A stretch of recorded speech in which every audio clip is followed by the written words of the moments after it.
Welcome back to Clark's Ring Rants.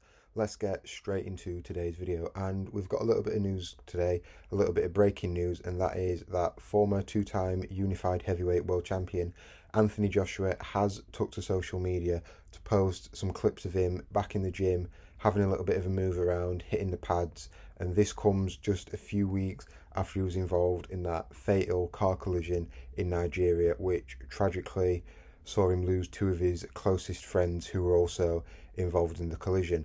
Now, after this, Anthony Joshua was admitted to hospital where, in the context of how bad the crash was, he had pretty minor injuries and thankfully he was discharged a few short days later. Now, we could all see in the footage of Anthony Joshua being dragged out of the car, he appeared to be in some distress and some pain, wincing as he was dragged away by bystanders. Now, thankfully, he was discharged and there was no seemingly serious injuries, but we were left wondering what next for Anthony Joshua. Would he box on? Would he be too mentally scarred? Would he not be in the right mind frame? Or would he fight on through it and look to honour his friends who he lost tragically in the accident by fighting on in their name? We were all unsure. Obviously, we had some guy coming out claiming to be Anthony Joshua's uncle, saying he'd taken the decision to retire, he wouldn't be fighting on, and that was the last we've seen of Anthony Joshua. Then we had various media outlets claiming that Anthony Joshua would also be retiring, that he'd made it official, he'd spoke to people in his team, and he'd made a statement saying he would be retiring, but I saw nothing to validate these claims on any of Anthony Joshua's social media accounts. So we were all left wondering what would he do next. There was even some interviewers angling the question at Eddie Hearn, sort of poking him, trying to see if they could get an answer, but his lips were remaining sealed. He was like, look, it's up to Anthony Joshua, I can't control what he does. Yes, I'd like to see him back in the ring, but I can't make any guarantees.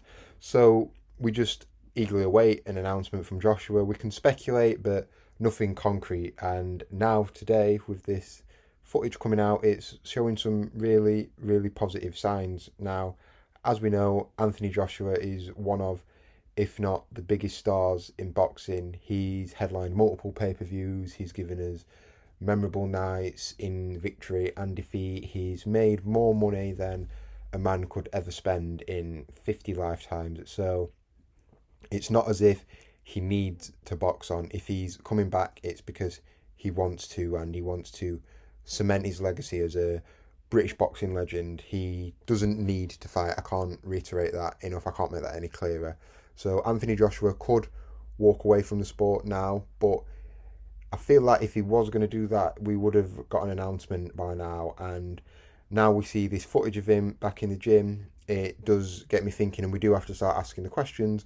Will we see him in there again? And what sort of state will he be in? Not just physically, but mentally after the crash. Will he have some demons, some mental scars? Will he be able to put that to the back of his head? And will he still be able to compete at the highest level? Because if we look at the case of Errol Spence, he was involved in that horrific car crash quite a few years ago now, where his car was flipped up and skidded hundreds of meters down the road.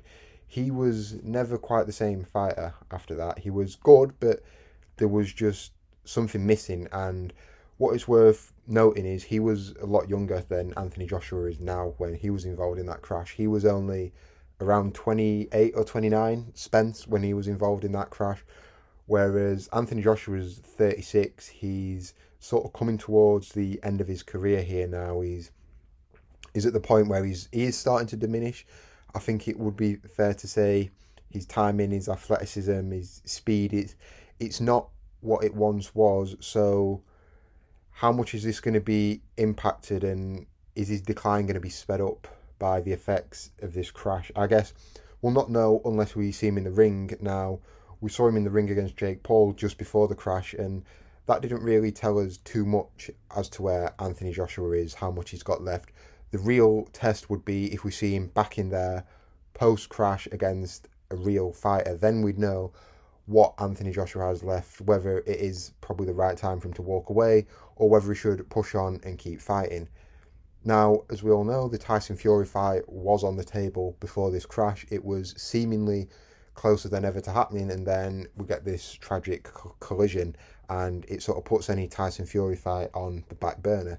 Now, that is a fight I would still have some relative interest in seeing. It's a fight I think should have happened years ago, a bit Corn Brook-esque, but if we get it now, it's better late than never. But we just don't know what Anthony Joshua is going to do next. I mean, I'm pretty biased. Anthony Joshua, one of my favourite fighters. He's the reason I fell in love with boxing. He's the reason I'm sitting here today talking to you, making this video. He gave us so many good nights. We had the Dylan White win for the British title, Charles Martin for the world title, the Klitschko fights, and then even in defeat, the Andy Ruiz fight. I can remember that like it was yesterday, watching it in a casino with some of my mates. And then we had the Usyk fights, the meltdown after the Usyk fight, sparking out Ngannou in 2 rounds. Even the Dubois fight, he's been involved in so many memorable fights, and he really did revive British boxing. So I think AJ's at the point in his career where whatever decision he makes, we can only respect it, and he doesn't have to fight. If he does fight on, great. If not, he's a legend. British boxing is in the place it's in today, mainly down to the likes of Anthony Joshua. So he should take tremendous credit for that. And I think if he does retire, he may finally get the flowers and the respect he deserves. I mean, 2-time heavyweight world champion, unified, Olympic gold medalist, multiple world title defences. He's done so much for the sport, and I think he's been dragged through the mud a little bit in the last few years, and he's starting to be underappreciated. And I feel if he does retire and walk away, he may get the credit he deserves. But that is just a brief summary. We've got Anthony Joshua back doing a little bit of training in the gym. It's positive signs.